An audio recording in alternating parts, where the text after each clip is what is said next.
الحمد لله وكفى والصلاة والسلام على من لا نبي بعده أما بعد فأعوذ بالله من الشيطان الرجيم بسم الله الرحمن الرحيم ولا نرى الخروج على أئمتنا وولاة أمورنا وإن جاروا ولا ندعو على أحد منهم ولا ننزع يدا من طاعتهم ونرى طاعتهم من طاعة الله عز وجل فريضة ما لم يأمروا بمعصية وندعو لهم بالصلاح والنجاح والمعافاة۔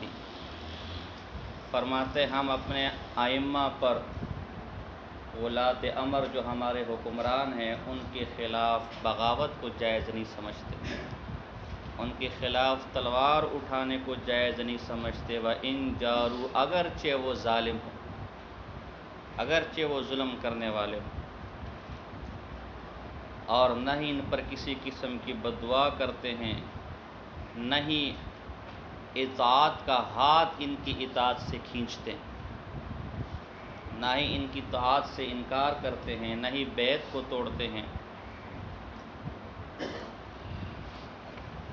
ہم ان کی اطاعت کو اللہ کی اطاعت سمجھتے ہیں جب تک کہ وہ کسی گناہ کا حکم نہ کرے، اور اللہ سے ان کی اصلاح،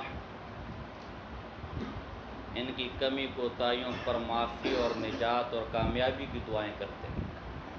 مفہوم ہے، ترجمہ انشاءاللہ آگے آ جائے گا۔ یہ مسئلہ بڑا اہم مسئلہ ہے آج کے زمانے میں۔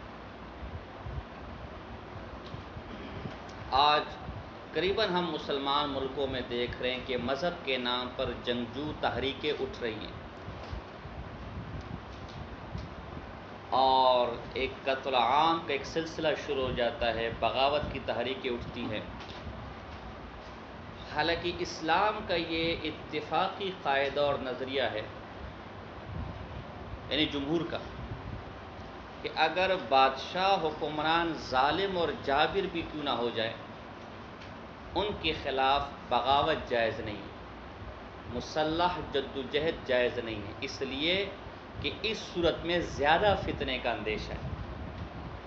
ہمارے ہاں شمالی علاقہ جات میں جو تحریک اٹھی ہے، آپ نے اس کے اثرات دیکھ لیے کہ وہ تحریک کامیاب بھی نہیں ہوئی، اور اس کے نتیجے میں مذہب والوں کو کس قدر تنگ کیا گیا، ان کا گلا کس طرح گھوٹا گیا، لاکھوں مسلمان شہید ہوئے، ہزاروں بے گھر ہوئے، لاکھوں گھر تباہ و برباد ہوئے، خاندان تباہ و برباد ہوئے، مذہب بدنام ہوا، مذہب والوں کے لیے مزید راستے تنگ ہوئے۔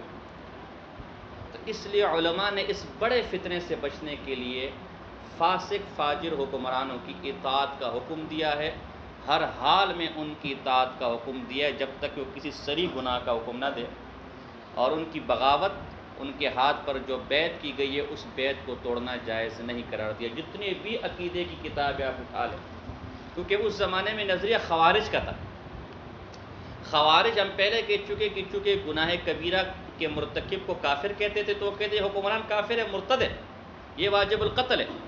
تو خوارج نے ہر دور کے اندر، یعنی یہ وہ واحد گروہ ہے جنہوں نے ہر دور میں مسلمان حکمرانوں کی ناک میں دم کیا ہوا تھا۔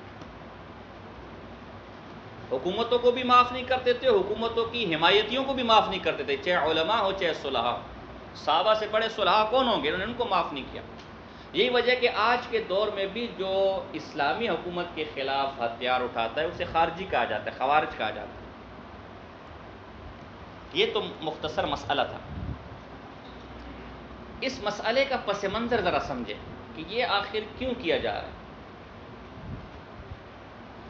دراصل ہمارے یہ حضرات سمجھتے ہیں کہ اس وقت مسلمان حکمرانوں کے ہاں جمہوریت رائج ہے، جو کہ کفریہ نظام ہے، کفری نظام ہے، لہذا اس پر عمل کرنے کی وجہ سے یہ سارے حکمران، اس کے حمایتی، تائید کنندگان، یہ سب کافر اور مرتد ہو چکے ہیں۔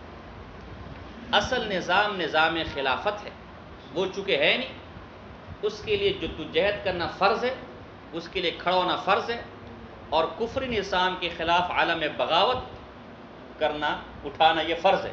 لہذا چونکہ جمہوری حکومتیں ہیں یہ کفری حکومتیں، تبھی ہم ان کے خلاف مسلح جدوجہد کرتے ہیں۔ اس مسئلے کو ذرا مختصر انداز میں سمجھیں۔ ویسے تو اگر آپ اس کو تفصیل سے پڑھنا چاہیں تو چند کتابوں کے میں نام دیتا ہوں جس سے میں نے بھی استفادہ کیا ہے، آپ ان کو ضرور دیکھیے گا۔ شیخ الاسلام مفتی محمد تقی عثمانی صاحب دامت برکات عالیہ کی کتاب ہے اسلام اور سیاسی نظریات، قریباً 400 صفحات سے اوپر کتاب ہے، بڑی پیاری کتاب ہے، اس کو ضرور دیکھنا چاہیے، اسلام اور سیاسی نظریات۔ اس کے علاوہ تکملہ فتح الملہم، یہی شیخ صاحب کی کتاب، کتاب الامارہ جو ان کا ہے، اس میں جو ان کی تشریحات ہے اس کو ضرور دیکھنا چاہیے۔ اس کے علاوہ امام الحرمین ابو المعالی الجوینی رحمہ اللہ، یہ بہت بڑے متکلم ہیں، علم کلام کے بہت بڑے ماہر ہیں، غالباً اللہ مجھے معاف فرمائے 478 ہجری ان کی تاریخ وفات ہے، یعنی سن وفات ہے۔ ان کی کتاب ہے غیاث الامم فی اطیاف الظلم، میرے پاس ہے، قریباً 400 صفحات سے اوپر کتاب ہے، عربی میں، بڑی پیاری کتاب ہے۔ اس کا بھی اگر ملے، مصر سے چھپی تھی یہ کتاب، اب پتہ نہیں ملتی کہ نہیں ملتی، اس کا بھی مطالعہ کرنا چاہیے۔ اس کے علاوہ حضرت مفتی اعظم پاکستان مفتی شفیع صاحب رحمہ اللہ کی جو معرف القرآن ہے، اس میں آل عمران میں وشاورہم فی الامر، اس میں، اور شورا میں وامرہم شورا بینہم، ان جزیات کے ذیل میں، ان آیات کے ٹکڑوں کے ذیل میں جو تفسیر مختصر کی وہ بڑی کام کی، ذرا آپ اس کو ملاحظہ فرمائیں۔ ہم مختصر انہی کتابوں سے اور چند مزید کتابوں سے استفادہ جو ہم نے کیا ہے، چند مختصر باتیں آپ کے سامنے دریا بکوزہ بن کے تحت ذکر کرتے ہیں، اس کو آپ ذرا، اس میں کوئی شک و شبہ نہیں، یعنی یہ بالکل صاف اور واضح ہونا چاہیے کہ خلافت ہی اسلام کا آئیڈیل نظام حکومت حکمرانی ہے، اس میں کوئی شک و شبہ نہیں ہونا چاہیے، خلافت ہی یہ آئیڈیل پسندیدہ نظام ہے۔ لیکن جہاں خلافت ختم ہو چکی ہو اور کوئی اور نظام آ چکا ہو، آیا وہاں اس نظام کو قبول کر سکتے ہیں نہیں، یہ ایک بحث طلب بات ہے، اس پر ہم بحث کریں گے انشاءاللہ۔ البتہ چاہے جمہوریت کے جو حمایتی ہیں، جیسے ہم بھی انشاءاللہ حمایتی ہیں، آپ میں سے بھی اکثر حمایتی ہوں گے، اور جو نہیں ہوں گے وہ بھی انشاءاللہ بھی ہو جائیں گے، دلائل جب دیکھیں گے، اس لیے کہ ضد تو کوئی ہے نہیں نا، علمی مسئلہ ہے، تو جب دلائل واضح ہوں گے اور تو انشاءاللہ اس کو ماننا چاہیے۔ ہم جو بھی ہیں، جو جمہوری نظام کے قائلین ہیں، وہ بھی یہ کہتے ہیں کہ خلافت آئیڈیل نظام ہے، خلافت ہی ہونی چاہیے۔ اس کو آپ مثال سے یوں سمجھ سکتے ہیں، جیسے فقہ میں امام ابو حنیفہ کی فقاہت کی مثال کوئی نہیں، ان کے شاگردوں کی مثال کوئی نہیں، ہم تو خود چاہتے ہیں کہ امام صاحب جیسے لوگ آج بیٹھے ہوتے، لیکن کیا کریں کہ ہم مفتی آج کل کے زمانے میں ایسے آ رہے، تو میں انہیں پر گزارا کرنا ہوگا۔ آپ کے جامعہ رحمانیہ کا نظام یہ ہونا چاہیے تھا آئیڈیل، کہ ماشاءاللہ یہاں سارے ممتاز درجے کے طلباء کو داخلہ دیا جاتا، سب ماشاءاللہ پگڑیاں پہنتے، تہجد گزار ہوتے، سب کے سفید کپڑے ہوتے، اور ماشاءاللہ تکبیر اولیٰ کے ساتھ نمازیں پڑھتے، یہی سب اس کا آئیڈیل نظام ہے۔ لیکن ظاہر ہے کہ سب ایسا نہیں کر سکتے، تو ہم نے ایک کہ مجبوراً جو جس حد تک ہم برداشت کر سکتے ہم نے ان طلباء کو لے لیا کچھ شرائط کے ساتھ۔ یہ مسئلہ آپ سمجھ گئے؟ خلافت یا خلیفہ، اس کا حکمران جو ہوتا ہے خلافت میں خلیفہ کہلاتا ہے، نصر ینصرو سے۔ خلیفہ یہ مصدر ہے، اسم مفعول کے معنی میں بھی ہو سکتا ہے، جیسے جریح مجروح کے معنی میں، تو خلیفہ یعنی جس کے بعد کسی دوسرے نے آنا ہے، اس کا نائب بننا ہے، تو اس معنی میں مفعول ہے یہ۔ اور یہ خلیفہ اسم فاعل کے معنی میں بھی ہو سکتا ہے، جیسے قدیر قادر کے معنی میں، تو چونکہ یہ خود کسی کے بعد آیا ہے تب یہ خلیفہ کہلایا ہے۔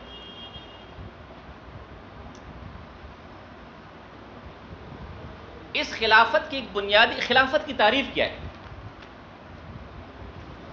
امام ماوردی رحمہ اللہ الاحکام السلطانیہ، اس میں لکھتے ہیں الامامۃ موضوعۃ لخلافۃ النبوۃ فی حراست الدین و سیاست الدنیا، نبی اکرم صلی اللہ علیہ وسلم کی پیروی میں ایسا نظام حکومت کہ جو دین کی حفاظت کرنے والا ہو اور دنیا سے متعلق جو معاملات ہیں ان کا انتظام کرنے والا ہو. ایسے نظام کو خلافت کا نظام کہا جاتا ہے. حضرت شاہ ولی اللہ محدث سے دہلوی رحمہ اللہ کی کتاب ہے، بڑی پیاری کتاب ہے، موقع ملے تو لو، ازالۃ الخفا، 4 جلدوں میں ہے. خلفائے راشدین کی سیرت، خلافت کی شرائط وغیرہ پر لکھی ہے، فارسی میں ہے. اس کا اردو ترجمہ عبدالشکور لکھنوی رحمہ اللہ، امام اہل سنت مولانا عبدالشکور لکھنوی رحمہ اللہ نے کیا ہے. قدیم کتب خانے میں 4 جلدوں میں چھاپا، میرے پاس موجود ہے. اس میں انہوں نے جو خلافت کی تعریف کی اس کا خلاصہ میں بیان کروں کہ ایسا اقتدار اعلیٰ جس کا کام اقامت دین ہو. یہ آپ مختصر تعریف یوں بھی کر سکتے ہیں. خلافت کہتے ہیں اقامت دین. اقامت دین سے کیا مراد ہے؟ کہ دین کا نظام نافذ کرے، بیت المال کا نظام نافذ کرے، جہاد کے لیے جماعتیں تیار کرے، اقامت صلاۃ کا نظام، زکوٰۃ کا نظام، اور اس ملک کے رہنے والوں کو دین کے اعتبار سے اور دنیا کے اعتبار سے جو مسائل پیش آ سکتے ہیں ان کا انتظام اور ان کی دیکھ بھال کریں. یہ اقامت دین ہے، یہ خلافت ہے. اس خلافت اور خلیفہ کے لیے کچھ شرائط علماء نے لکھی ہے جو آج پوری نہیں ہو سکتی، اور اس کی انشاءاللہ یہ بہت فائدے والی بات ہے، میں آگے بتاؤں گا، اپنے استدلال میں اس کو پیش کروں گا. پہلی شرط علماء نے خلافت کے لیے الائمۃ من القریش، اس کو علماء نے متواتر حدیث کا ہے. خلفاء خلیفہ قریشی ہونے چاہیے. قریشی نہیں ہے تو خلیفہ ہی نہیں ہے. جمہور کا مذہب یہی ہے کہ خلیفہ کیا ہونا چاہیے؟ قریشی ہونا چاہیے، قریش میں سے ہونا چاہیے. خلفاء راشدین سارے قریشی تھے. لیکن علامہ انور شاہ کشمیری رحمہ اللہ نے العرف الشذی کے اندر اور شیخ الاسلام مفتی محمد تقی عثمانی صاحب نے تکملہ فتح الملہم کے اندر یہ لکھا ہے کہ امام ابو حنیفہ رحمہ اللہ سے ایک روایت ایسی ہے کہ قریشی ہونا شرط نہیں ہے. اچھی بات ہے، لیکن اگر کوئی قریشی نہ ہو اور اسے تسلط حاصل ہو جائے وہ تب بھی خلیفہ ہو سکتا ہے. شیخ الاسلام مولانا حسین احمد مدنی صاحب رحمہ اللہ نے اس حدیث کا ایک عجیب معنی لکھا جو مجھے بڑا پسند آیا. جمہور کا کسی بھی شارح کو آپ اٹھائیں گے اس نے شرط یہی قرار دی ہے، ہم بھی آگے شرائط میں پڑھیں گے کہ خلیفہ کا قریشی، یہ شرط کبھی بھی پوری نہیں کر سکتے. ترکوں سے یہ شرط ختم ہے کہ خلیفہ کیا ہونا چاہیے؟ قریشی ہونا چاہیے. شیخ الاسلام مولانا حسین مدنی صاحب رحمہ کے خطبات کو خطبات صدارت کے نام سے جمع کیا گیا، ہمارے پاس موجود ہے. خطبات صدارت کے نام سے جو انہوں نے مختلف موقعوں پر جو خطبات دیے، اس میں اس کا ایک عجیب بڑا مزیدار معنی لکھا ہے کہ الائمۃ من القریش دراصل یہ حضور علیہ السلام کی مغیبات میں سے، یہ از قبیل خبر ہے. حضور یہ بتانا چاہتے کہ میرے بعد اکثر ائمہ جو آئیں گے وہ قریشی ہوں گے، اور ایسا ہی ہے. یہ خبر دینا چاہ رہے تھے کہ میرے بعد جو ائمہ آئیں گے وہ کون ہوں گے، یہ نہیں کہ بمنزلہ شرط ہے، اور ایسے ہی کہ اکثر ائمہ جو ہے وہ کیا ہے؟ قریشی. جمہور امت کا اس پر اتفاق ہے اور حدیث کا ظاہر بھی یہی کہتا ہے کہ خلیفہ کیا ہونا چاہیے؟ قریشی. لیکن ترکی قریشی نہیں تھے. عثمان اول کی نسبت سے خلافت عثمانیہ کہا جاتا ہے نا، تو وہ قریشی نہیں تھے. 800 سال حکومت کی ہے، آپ یا کابر اس کو خلافت کہتے ہیں. ہمارے عالمگیر مغل بادشاہ لوگ یہ قریشی نہیں تھے، آپ کے بڑوں نے یہ خلافت تسلیم کی. تو دیکھو ایک شرط میں آپ نے گڑبڑ کر لی ہے، ایک شرط میں آپ نے نرمی کر لی ہے، اس کو ذرا نوٹ کر لینا. ہاں، حدیث سے جو شرط ثابت ہو رہی تھی جمہور جس پر تھی، جب آپ نے ماحول کو دیکھا تو شرط میں نرمی کی ہے، اس کو ذرا نوٹ کر لے اپنے پاس. ایک اور شرط خلیفہ کی ہے کہ وہ مجتہد ہو، اس میں اجتہاد کی قابلیت تو آ جائے گا انشاءاللہ، شرائط میں یہ شرائط آ جائیں گے تاکہ اگر کوئی نیا معاملہ اس کے سامنے پیش آ جائے تو اس پر کیا کر سکے؟ فیصلہ کر سکے. عادل ہو، گنہگار نہ ہو، فاسق فاجر نہ ہو. لیکن بعد میں یہ شرطیں کیا ہو گئی ہے؟ مفقود ہو گئی. لہذا آپ کے بزرگوں نے اس شرط میں بھی نرمی کر لی وقت کے ساتھ ساتھ.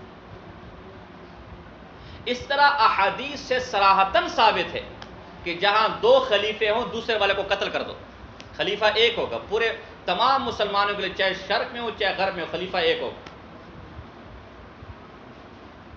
لیکن شیخ الاسلام مفتی محمد تقی عثمانی صاحب نے اسلام اور سیاسی نظریات میں لکھا ہے کہ آج 50 ملکوں میں سے ہر ایک اپنا حکمران ہے۔ اگر ہم سب کے لیے ایک خلیفہ مقرر کریں تو ظاہر ہے ایک بننے کے لیے ایک دوسرے سے لڑنا پڑے گا، قتال کرنا پڑے گا، جھگڑا کرنا پڑے گا، جنگ کرنا پڑے گا، تو لاکھوں مسلمانوں کا خون بہا جائے گا۔ اسی طرح امام الحرمین نے، ان کی جو میں نے کتاب کا حوالہ دیا آپ کو،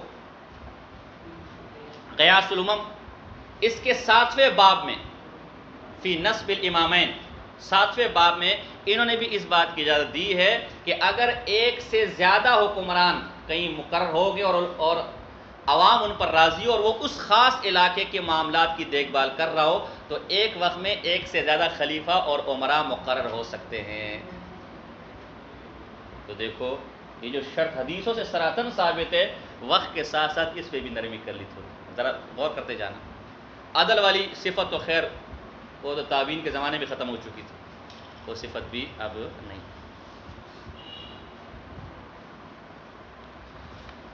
یہ بعض شرائط خلیفہ کے لیے ہیں، خلافت کے اندر شرط ہونی چاہیے، جس میں وقت کے ساتھ ساتھ کیا کیا علماء نے نرمی کیا۔ معلوم ہوتا ہے کہ خلافت کی جو شرائط ہے وہ کوئی منصوص نہیں ہے، یا خلافت کا جو طریقہ کار ہے وہ کوئی منصوص نہیں ہے، بلکہ وقت کے ساتھ ساتھ اس میں تغیر اور تبدل ہو سکتا ہے۔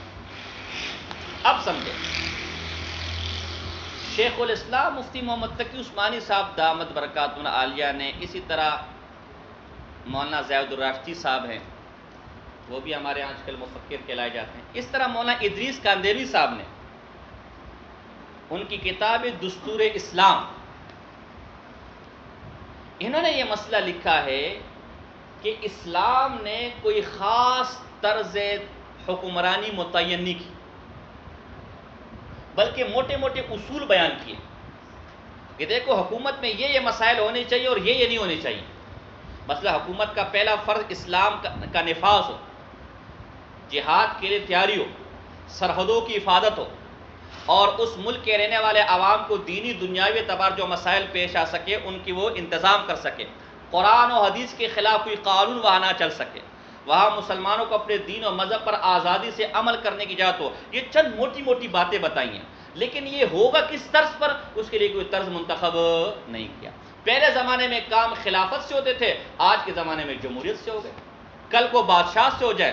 شیخ ادریس کاندیلوی رحمہ اللہ جو آپ کے بزرگوں میں سے ان کی صراحت ہے کہ یہ معاملات جو اقامت دین کے، وہ چاہے خلافت سے حاصل ہو تب بھی جائز ہے، چاہے ملوکیت سے حاصل ہو تب بھی جائز ہے، چاہے جمہوریت سے حاصل ہو تب بھی جائز ہے، چاہے بادشاہت سے حاصل ہو تب بھی جائز ہے۔ تو پہلے زمانے میں اس کے لیے خلافت ہوتی تھی، آج کل کے زمانے میں اس کو جمہوریت کہا جاتا ہے۔ سمجھا تم؟ ابھی ہولے رکھو، ابھی سب سنو، جو چیزیں ذہن میں آ رہی ہیں وہ آخر میں پوچھنا۔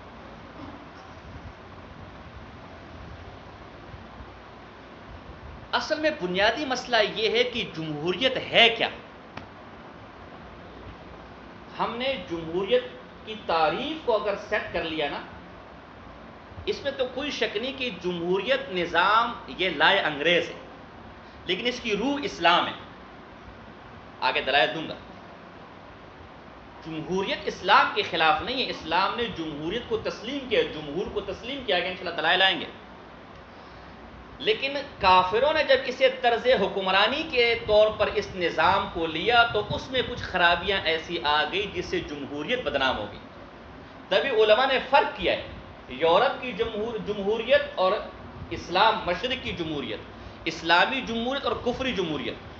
ہمارے ساتھیوں کو یہ مسئلہ ہوتا ہے کہ وہ اسلامی جمہوریت کو کفری جمہوریت پر قیاس کرتے ہیں۔ وہ جمہور ہم بھی نہیں مانتے، وہ جمہوریت ہم بھی نہیں مانتے۔ وہ جمہوریت کیا ہے؟ Government of the people, by the people, for the people, عوام کی حکومت، عوام کے واسطے، عوام کے لیے۔ کفری جمہوریت کے اندر اقتدار اعلیٰ عوام کے پاس ہے، جمہور عوام جس کو حق سمجھے گی وہ حق ہوگا، جس کو غلط سمجھے گی وہ۔ تبھی یورپ کے اندر شراب حلال ہے، شراب جائز اس لیے کہ عوام جائز سمجھتی ہے، زنا جائز ہے کہ عوام جائز سمجھتی ہے، سود جائز ہے کہ عوام جائز سمجھتی ہے۔ ان کے ہاں جمہور کا کنسپٹ اور جمہور کا تعریف یہ ہے، ہمارا یہ تعریف نہیں ہے۔ ہمارا تعریف ہے کہ عوام کی حکومت لکھتے ہیں، لیکن اقتدار اعلیٰ اللہ کا، حکمرانی اللہ کی، حکومت آئے گی عوام کے ذریعے سے، ان کے ووٹوں سے، ان کی رائے سے، ان کی جمہور سے، لیکن اقتدار اعلیٰ اللہ کا ہوگا، حکمرانی اللہ کی ہوگی۔ سمجھا رہا ہوں، سب کچھ آ رہا ہے آگے۔ یہ فرق کرنا ہے۔ ہاں، العبرۃ للمعانی لا للالفاظ۔ ہم تقلید کرتے نا، تقلید قلادہ سے ہار، تو اس کے ایک معنی ہوتا ہے جو جانور کے گلے میں ڈالا جاتا ہے، قلادہ، پٹا، جس کو کیا کہتے ہیں، کتے کا پٹا۔ ایک ہوتا ہے جو ہار ہوتا ہے۔ اما عائشہ نے بی بی آسما سے استعارت من اسما قلادہ، ہار لیا تھا، وہ جو گم بھی ہو گیا تھا تیمم۔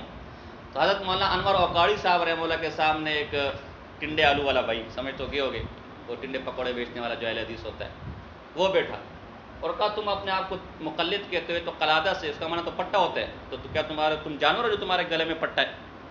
تو شیخ انور اوقاری رحمہ اللہ نے فرمایا کہ اللہ کے بندے، اس کے دو معنی، ایک جانور والا پٹا اور ایک انسانوں والا ہار۔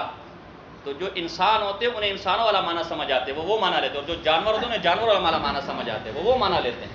تو تو چونکہ وہ ہے اس قبیل کے، تجھے معنی بھی وہ اچھا لگ رہا ہے۔ یہ تو ہار کے معنی میں تھا، عائشہ نے خود فرمایا کہ میں نے بی بی آسما سے ہار لیا۔ تو اس لیے کہنے کا مقصد ہے کہ معنی کو دیکھو، جمہوریت کا معنی ہم کیا سمجھ رہے ہیں۔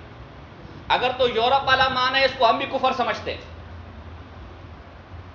اگر اسلامی ہے تو اس کو ہم بھی ایمان سمجھتے ہیں۔ اب سمجھو، مفتی شفیع صاحب رحمہ اللہ، مفتی اعظم پاکستان، اللہ اکبر، کتنے بڑے عالم ہیں، ان کی ثقافت پر، علم پر، فقہ پر، کسی کی اخلاص پر کسی کو شک و شبہ ہو سکتا ہے، یہ ایک ہے، ابھی میں پوری فوج بتانے والا ہوں۔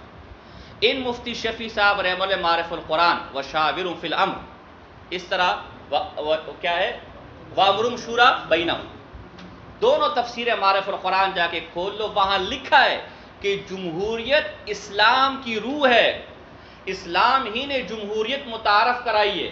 اسلام سے پہلے قیصر اور کسریٰ کی شخصی حکومتیں تھیں، اسلام نے آ کر جمہوریت کا نظام دیا کہ یہاں شخصی حکومتیں نہیں ہوں گی، یہاں فرد واحد کی حکومت نہیں ہوگی، یہاں یہ نہیں ہوگا کہ باپ چلا گیا تو بیٹا حکمران ہو گیا، یہاں یہ دیکھا جائے گا اکثریت کس کے ساتھ ہے۔ تو جمہوریت کو اسلام کی روح مفتی شفیع صاحب نے کہا، ہم نے نہیں کہا۔ سمجھا رہی ہے؟ آپ دیکھیں شیخ الاسلام مولانا حسین مدنی صاحب رحمہ اللہ، ان کی ساری تحریک دیکھ لیں انگریز کے خلاف، وہ جمہوری طرز تحریک ہے۔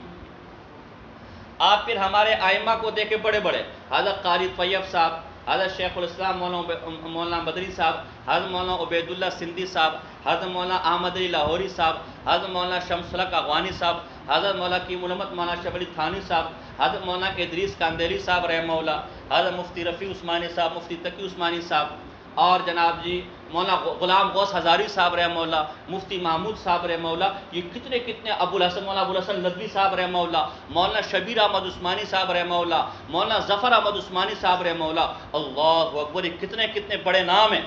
یہ ایک ایک نام خود اپنی جگہ دلیل ہے، اگر ایک آدمی بھی ان میں سے کوئی بات کہہ دے تو وہ مستقل دلیل ہے۔ چہ جائے کا اتنا جمع غفیر ایک جگہ جمع ہو، اور اس کے علاوہ کتنے 20 علماء کے نام آج آپ بھی لے سکتے ہیں، ماضی میں بھی لے سکتے ہیں، یہ سب کسی جمہوری نظام کے معاون تھے، ممد تھے، اس کی حمایت کرنے والے تھے، اس کے ساتھ تعاون کرنے والے تھے، اس ملک کا آئین بنانے والے تھے۔ تو اگر یہ نظام کفری ہے، اس کی حمایت کرنے والے کافر ہیں، تو کیا یہ علماء کافر تھے؟ یہاں جو 1951 میں جو 22 نکاتی ایجنڈا پاکستان کے لیے بنایا گیا، وہ علماء نے بیٹھ کر بنایا۔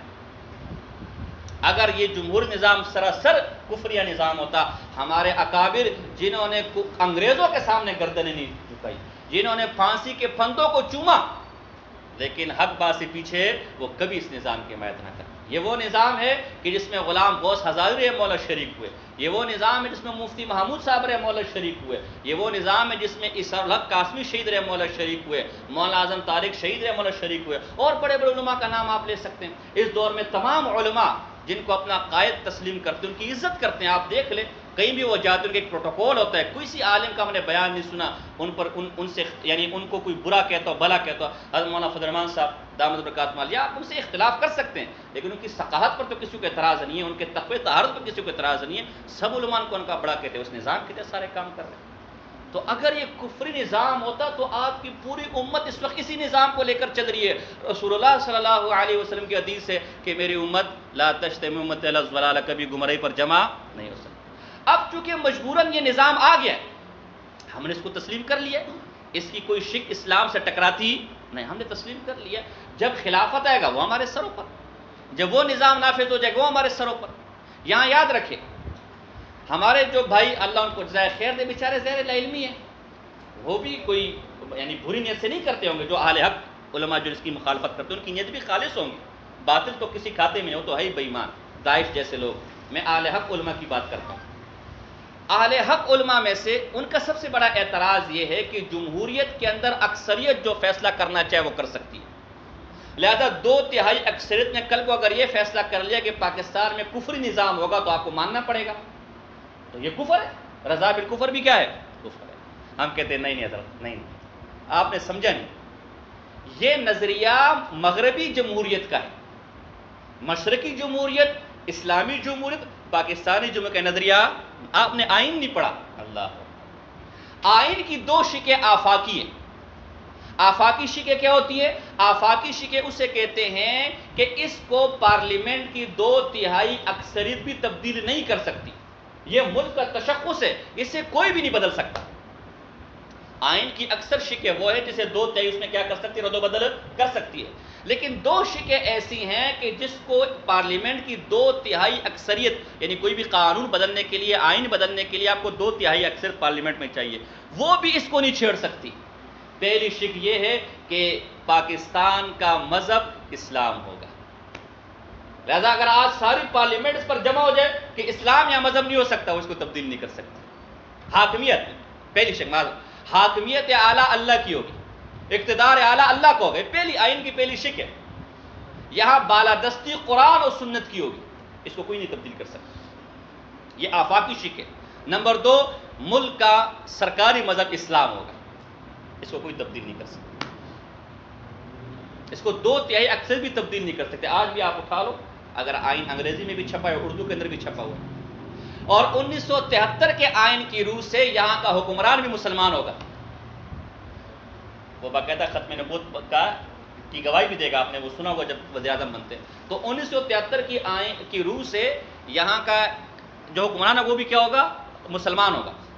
اسی طرح آئین کے اندر یہ موجود ہے، اگر حکومت نے کوئی قانون خلاف شریعت پاس کیا تو سپریم جو شرعی عدالت ہے، سپریم کورٹ، ایک تو سپریم کورٹ جو یہ پینل کوڈ ہے، انگریزی قانون والی ہے، ایک شریعت بینچ ہے جس کے ایک زمانے میں حضرت مفتی تقی عثمانی صاحب دامت میں وہ تھے، جج تھے، قاضی القضات تھے، یہ کیا کہتے ہیں، چیف جسٹس تھے. شریعت کوڈ جو ہے آپ اس میں بھی چیلنج کر سکتے ہیں اور اسلامی نظریاتی کونسل میں بھی چیلنج کر سکتے ہیں. چنانچہ ابھی فیملی کے متعلق جب ایک بل پاس ہوا، وہ اسلامی نظریاتی کونسل چلا گیا، وہاں سے واپس آ گیا. کئی قوانین ایسے ہیں جو پارلیمنٹ سے پاس ہوئے لیکن اسلامی نظریاتی کونسل کو کیا کر دیا؟ منسوخ کر دیا.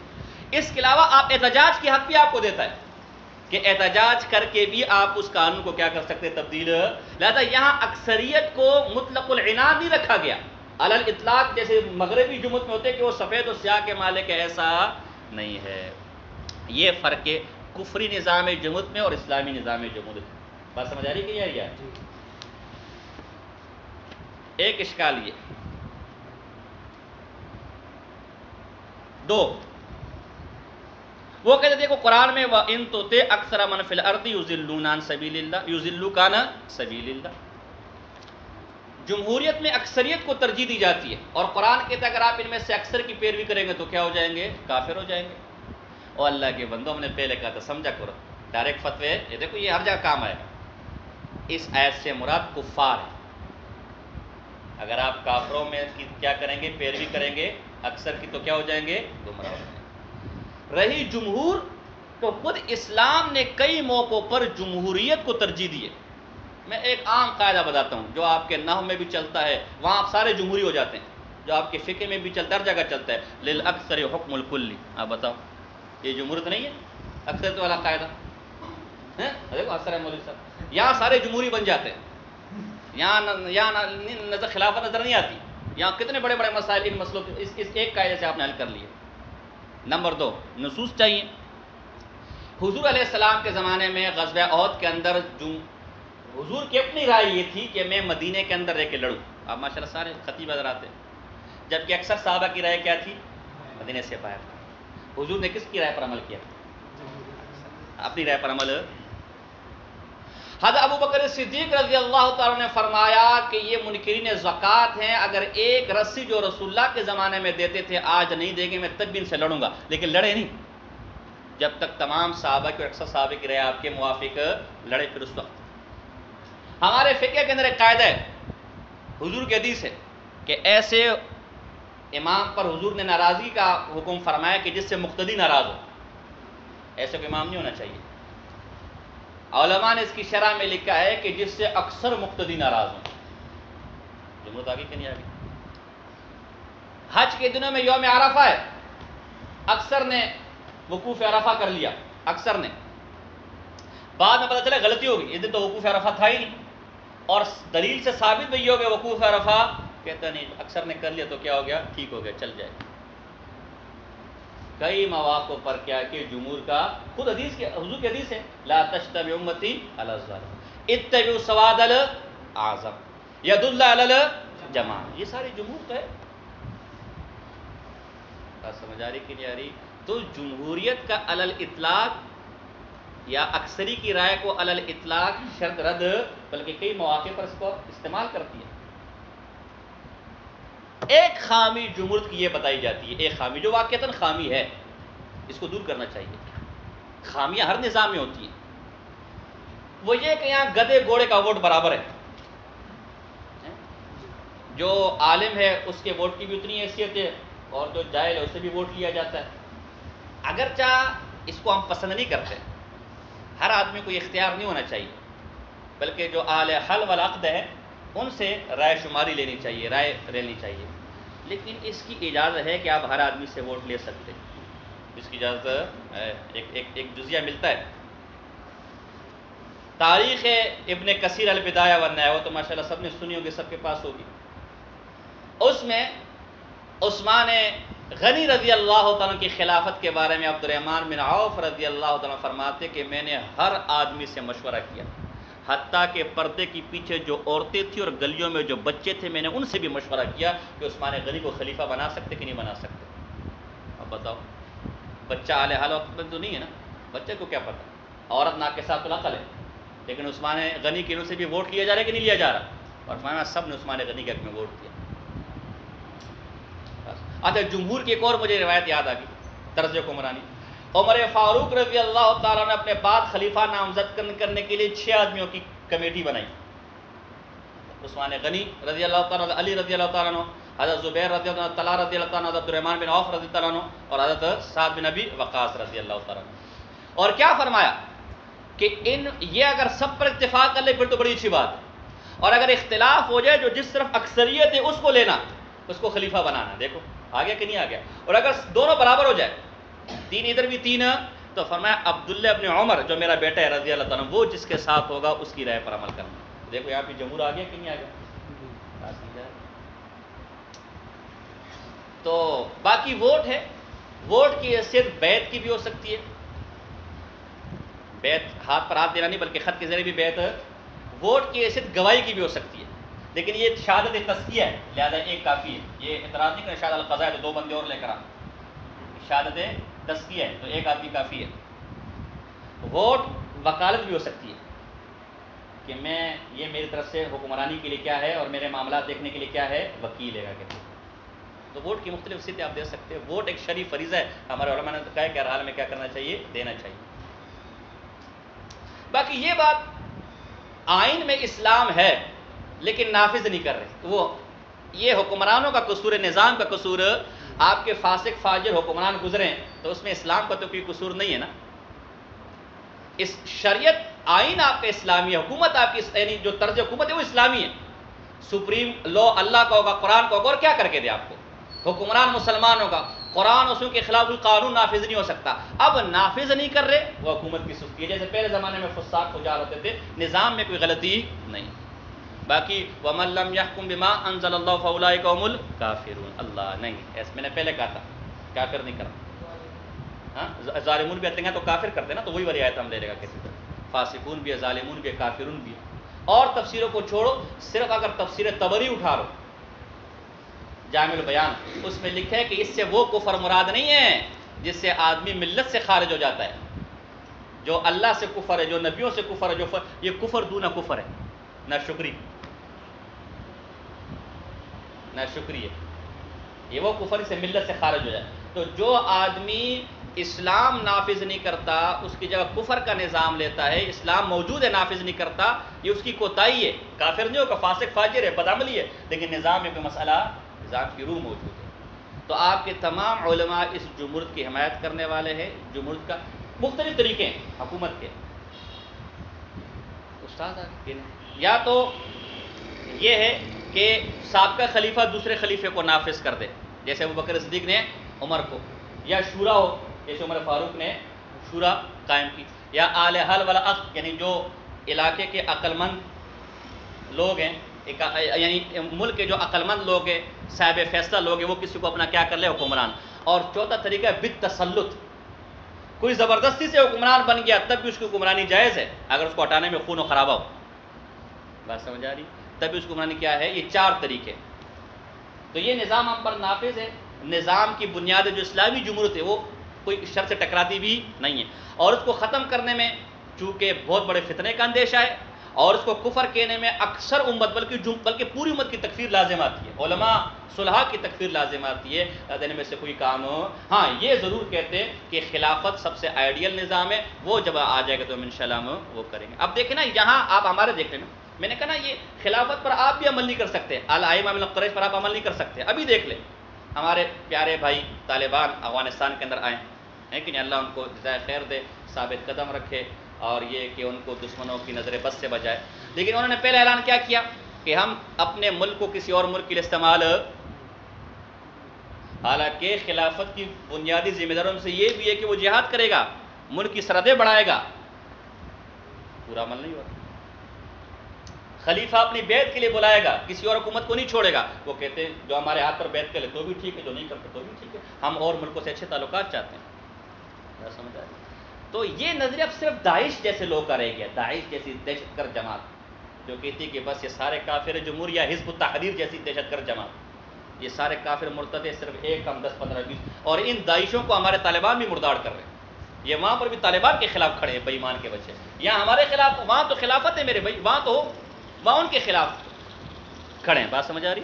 لہذا جو ہے یہ جمہوری نظام بھی ایک طرز حکومت ہے، علماء نے اس کی تائید کی ہے، اسلام سے ٹکراتا نہیں ہے، ہم اس کی تائید کرتے ہیں، جب تک یہ نظام ہے اس کے خلاف کسی قسم کی بغاوت کو جائز، اس کے خلاف تلوار اٹھانے والے، ہتھیار اٹھانے والے وہ باغی کہلائیں گے، چونکہ وقت ختم ہو گیا، کچھ باتیں اور رہتی ہیں، آج کی عبارت حل نہیں ہوئی، یہ تو عبارت حل کرنے کے لیے توطیہ اور مقدمہ تھا، تو جو باتیں رہے گی انشاءاللہ ہم کیا کریں گے کل، اور جو اعتراض آپ کی رہے گی بہتر ہے کہ آپ کاغذ پر لکھ لیں اور کل طالب علم کے حوالے کر دیں تو وہ مجھے کیا کر دے گا، بھیج دے گا، ٹھیک ہے؟ جو عام بچے یہ ذرا عام ہے، ساتھی کافی مانگ رہے تھے۔ بسم اللہ الحمدللہ وکفا والصلاۃ والسلام علی من لا نبی بعدہ ولا نرى الخروج علی ائمتنا، یہ عبارت کے لیے ہم نے کل بطور توطیہ اور مقدمہ چند باتیں کی تھی، کل ہی سے پیوستہ آج کا سبق ہے اور یہ عبارت بھی حل ہو جائے گی۔ فرماتے ہیں ولا نرى الخروج علی ائمتنا، ہم اپنے ائمہ پر جو ہمارے عمراء ہیں ان پر خروج بغاوت کو جائز نہیں سمجھتے، وَإِن جَارُوا وَوُلَاةِ أُمُورِنَا، اور جو ہمارے معاملات کے نگراں ہوں ان پر خروج کو جائز، وَإِن جَارُوا اگرچہ وہ ظالم ہوں، وَلَا نَدْعُو عَلَىٰ أَحَدٍ مِّنْهُمْ، اور نہ ان کے لیے بدعائیں کرتے ہیں، وَلَا نَنزِعُ يَدًا مِّن طَاعَتِهِمْ، نہ ان کی اطاعت سے اپنا ہاتھ نکالتے ہیں، وَنَرَىٰ طَاعَتُهُم مِّن طَاعَةِ اللَّهِ، ان کی اطاعت کو اللہ کی اطاعت کی طرف فرض سمجھتے ہیں، ما لم یأمروا بمعصیۃ، جب تک کسی گناہ کا حکم نہ دیں، وندعو لهم بالصلاح والنجاح والمعافاة، اور ان کے لیے اصلاح کی، نجات کی اور معافی کی دعائیں مانگتے رہتے ہیں۔ آپ دیکھیں یہ عبارت بھی ہماری تائید میں، ہمارے جمہوری نظام کی تائید میں ایک ضمنی بات مجھے یاد آئی، جو لوگ جمہوری نظام کو کفر کہتے ہیں، میں پھر بار بار کہہ رہا ہوں میرے بھائی، ہم اس کے کوئی دائی نہیں ہیں، ہم بھی چاہتے ہیں خلافت قائم ہو، ہم خلافت کے مدعی ہیں اور اس کو پسند کرتے ہیں، لیکن مجبوراً اس نظام کو ہم نے قبول کیا ہوا ہے، اس کو ہم کفر بھی نہیں کہتے، اچھا بھی نہیں کہتے اور کفر بھی بالکل کفر بھی نہیں کہتے۔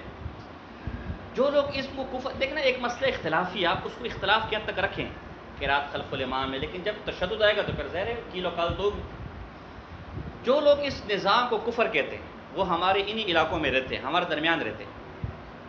اب وہ سارے معاملات کسی نظام کے تحت کرتے ہیں، ان کے مقدمات ہو جائے، خصومات، وہ تھانے جاتے ہیں، وہ عدالتوں میں جاتے ہیں، وہ اسی نظام کے تحت چیزیں خریدتے فروختے، جس پر باقاعدہ ٹیکس ہوتا ہے، وہ ٹیکس حکومت کو جاتا ہے، وہ اسی نظام کے تحت سفر کرتے ہیں، ٹول ٹیکس ادا کرتے ہیں، اکاؤنٹ کھولتے، بینکنگ کرتے ہیں، سارے کام دھندے وہ اسی نظام کے تحت کر رہے ہیں۔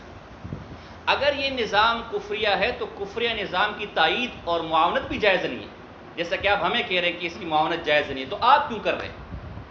آپ کو بھی یہ ملک، یہ شہر چھوڑ کے چلے جانے چاہیے۔ وہ کیا کہتے ہیں؟ رخصت ہے، ہم رخصت پر عمل کر رہے ہیں۔ تو بھائی جب جیسے آپ رخصت پر عمل کر رہے ہیں، ہم بھی رخصت پر عمل کر رہے ہیں۔ ہم کون سا کوئی صحابی ہیں، تابعی ہیں جو تلوار لے کر کھڑے ہو جائیں گے اور چپ سے دنیا ادھر سے ادھر ہو جائے گی؟ جیسے آپ رخصت پر عمل کر رہے ہیں، ہمیں بھی رخصت اجازت، ہم کافر ہو گئے، ہم عمل کر تو نظام کفریہ، اور آپ خاموشی سے عمل کریں، کسی قسم کی کوئی مقاومت نہیں، تو آپ رخصت پر عمل کرنے والے ہوں۔ ایک اور ذرا آپ سمجھے ذرا مسئلہ، یہ بھی ہماری تائید میں یہ عبارت، شریعت نے سختی کے ساتھ بغاوت کو ناجائز قرار دیا ہے۔ حضور علیہ السلام نے امیر کی اطاعت کو اپنی اطاعت کا، امام طحاوی نے کہا جیسے اللہ کی اطاعت فرض ہے ایسے امیر کی اطاعت فرض ہے، اطیعوا اللہ و اطیعوا الرسول و اولی الامر منکم۔ دیکھو اللہ اور رسول کی اطاعت کے ساتھ ولاۃ امور کی اطاعت کو لازمی قرار دیا۔ شریعت نے سختی کے ساتھ اس چیز سے منع کیا ہے کہ ہم کسی حکومت کے خلاف علم بغاوت بلند کریں، اگرچہ وہ حکومت فاسق فاجر ہو۔ کیوں؟ کہ اس کے نتیجے میں مسلمانوں کا خون بے انتہا پھیلے گا۔ اب آپ دیکھ، ایک مثال میں آپ کو دے رہا ہوں۔ یزید کے زمانے میں امام حسین رضی اللہ تعالیٰ سیدہ شباب اہل الجنہ اور اللہم انی احبہما فاحبہما، اے اللہ یہ دو ایسے کہ ان سے میں محبت کرتا ہوں، ان سے محبت کر، جنتیوں کے سردار ہیں، نواسے رسول ہیں، حضور علیہ السلام کے اہل بیت میں سے ہیں، انہوں نے یزید کے خلاف علم بغاوت بلند کیا، لیکن جمہور صحابہ نے ساتھ نہیں دیا، جمہور تابعین نے ساتھ نہیں دیا۔ کیوں؟ کہ ان کے پیش نظر یہ حدیثیں تھیں کہ اگر ہم ساتھ دیں گے تو اس میں مسلمانوں کا خون بہے گا، جیسے علی اور امیر معاویہ کے زمانے میں خون بہا۔ انہوں نے نواسے رسول کو شہید، اگرچہ یزید کو برا بلا کہا، یزید کے ظلم سے اپنے ہاتھ کھڑے کیے، وہ یزید کے ساتھ بھی نہیں تھے، وہ یزید کو بھی برا بلا کہتے تھے، لیکن نواسے رسول کا ساتھ نہیں دیا کہ ساتھ دینے پر اس سے بڑا فتنہ پیدا ہوگا۔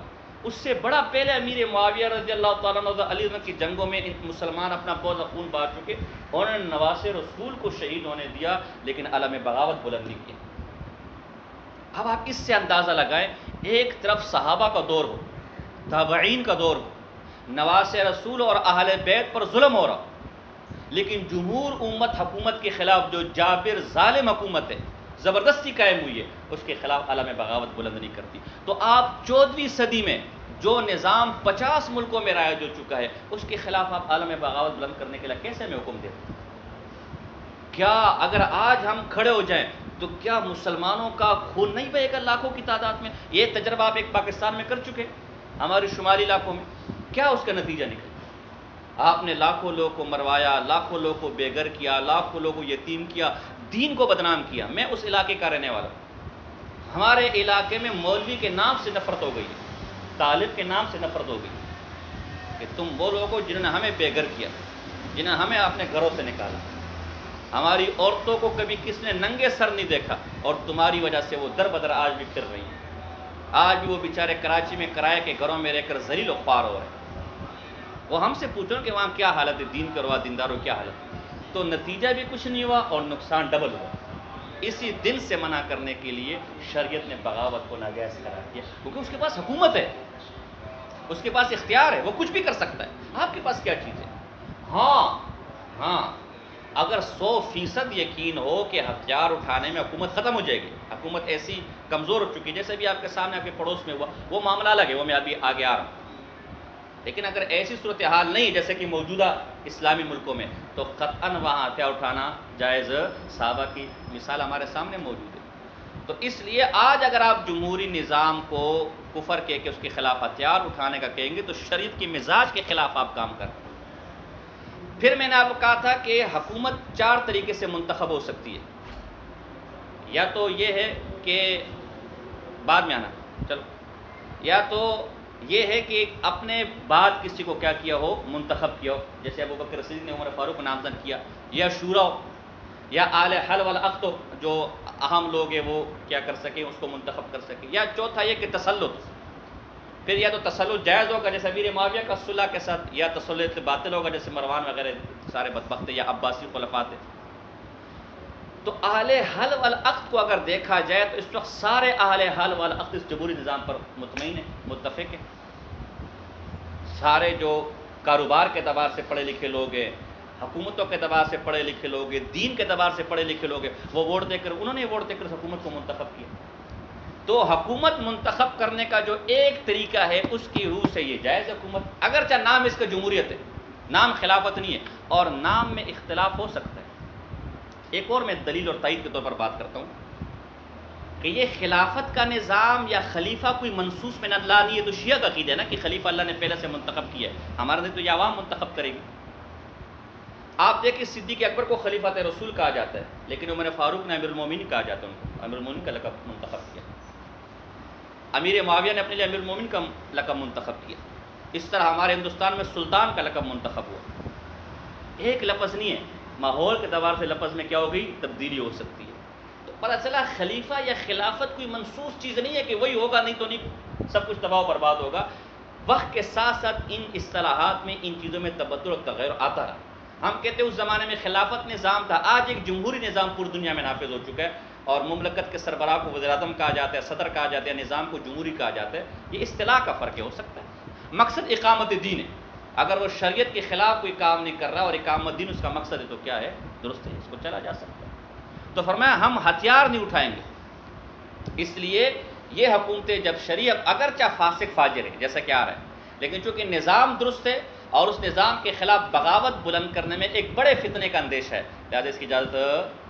رہی افغانستان کی بات کہ جی وہاں پر بھی تو یہ کیا تھا، بھی جو دفع ہو گیا ہے اشرف غنی کا کہتے تھے، یہ مرداڑ بھی تو مسلمان تھا، اس کی حکومت بھی تو مسلمانوں کی حکومت تھی، پھر وہاں کے طالب کو آپ کیوں کہتے ہیں کہ آپ نے ہتھیار اٹھایا، آپ مجاہد ہیں؟ فرق ہے ذرا ماحول۔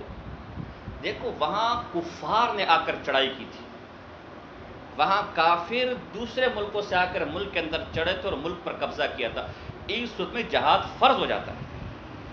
وہاں کی حکومت مسلمانوں نے منتخب نہیں کی تھی، وہاں کا آئین مسلمانوں نے منتخب نہیں کیا تھا، وہاں کی فوج مسلمانوں نے نہیں بنائی تھی، وہ خود امریکہ کہتے ہیں فوج میں نے بنائی ہے، اس فوج کو اسلحہ میں نے دیا ہے، اس کا آئین میں نے بنایا ہے، یہ حکومت میں نے بنائی ہے۔ دلیل یہ ہے کہ امریکہ کو گئے ہوئے مہینہ بھی نہیں گزرا اور ہفتے کے اندر اندر وہ ملک سرنڈر ہو گیا، ملک ان کے ہاتھ میں آ گیا۔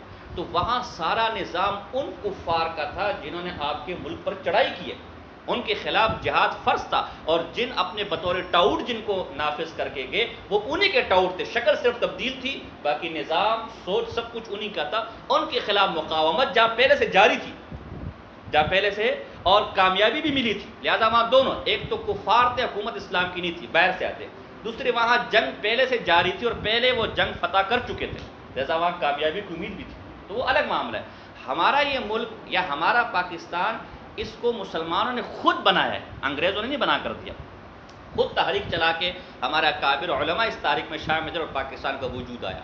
اس کا آئین، تینوں آئین، 73 کا آئین تو پھر آخری آئین تھا، اس سے پہلے 2 آئین بن چکے تھے، پھر 22 نکاتی ایجنڈا جو اس تینوں آئینوں کی روح تھی، وہ علماء نے بیٹھ کر، حضرت شمس الحق اخوانی صاحب رحمہ اللہ بہت بڑے عالم دین، دارالعلوم کراچی میں پڑھا چکے تھے اور جامعہ باولپور کے اندر بھی یہ رہ چکے تھے، مولانا ابو الحسن علی ندوی صاحب رحمہ اللہ معمولی آدمی یہ کہتے ہیں، اور مفتی شفیع صاحب رحمہ اللہ معمولی لوگ ہیں، مولانا احتشام الحق تھانوی صاحب رحمہ اللہ معمولی لوگ ہیں، مولانا غلام غوث ہزاروی صاحب، مولانا احمد لاہوری صاحب یہ معمولی لوگ ہیں، اور پھر اگر آپ جھنڈے کو دیکھو تو شبیر احمد عثمانی صاحب رحمہ اللہ جھنڈا لہرانے والا، ظفر احمد عثمانی صاحب مشرقی پاکستان کا جھنڈا لہرانے، یہ معمولی لوگ تھے۔ یہ ملک بھی مسلمانوں نے بنایا، اس کا آئین بھی علماء اور مسلمانوں نے بنایا، اس کی فوج مقننہ اور نظام بھی مسلمانوں نے بنایا، دونوں جہتوں میں فرق ہے۔ وہاں کے حالات اور یہاں کے حالات میں کیا ہے؟ فرق ہے. لہٰذا وہاں کی مقاومت، وہاں کی جنگ، وہاں کا جہاد بالکل حق بجانب ہے، اور یہاں اس قسم کی کسی بھی اسلامی ملک میں اس قسم کی تجربے کی اجازت نہیں دی جا سکتی. حتیٰ کہ اگر حکمران کافر ہو جائے تو اس کے خلاف جہاد ضروری ہے، اس کو معزول کرنا ہے. لیکن علماء نے لکھا اگر معزول کرنے پر فتنے کا خوف اور فتنہ زیادہ بڑھ سکتا ہو تو پھر اس کی اجازت، اس لیے کہ مسلمان کی خون کی اتنی قدر ہے کہ بیت اللہ کو اس کے لیے ڈھایا جا سکتا ہے. مسلمان کا خون کی معمولی خون نہیں. تو قصہ مختصر، ہم ولا نر الخروج علی ائمتنا، ہم اپنے امراء کے خلاف خروج کو جائز، و ولاۃ امورنا، اپنے معاملات کے نگرانوں کے خلاف جو ہمارے والی الامر ہے، گورنر ہے، وزراء ہیں، و ان جارو، اگرچہ وہ ظلم کرے. آپ آگے پڑھ لیں گے مشکات جلد ثانی کے اندر انشاءاللہ کتاب الامارہ والقضاء، حدیثیں آپ کے سامنے آئیں گی. یا رسول اللہ صلی اللہ علیہ وسلم ہمیں بتائیں ہمارے پر ایسے حکمران مسلط ہو جائے جو ہم سے اپنے حقوق کا مطالبہ کرے کہ ہم تمہارے حکمران ہیں، ہماری عزت کرو، ہمارے خلاف خروج نہ کرو.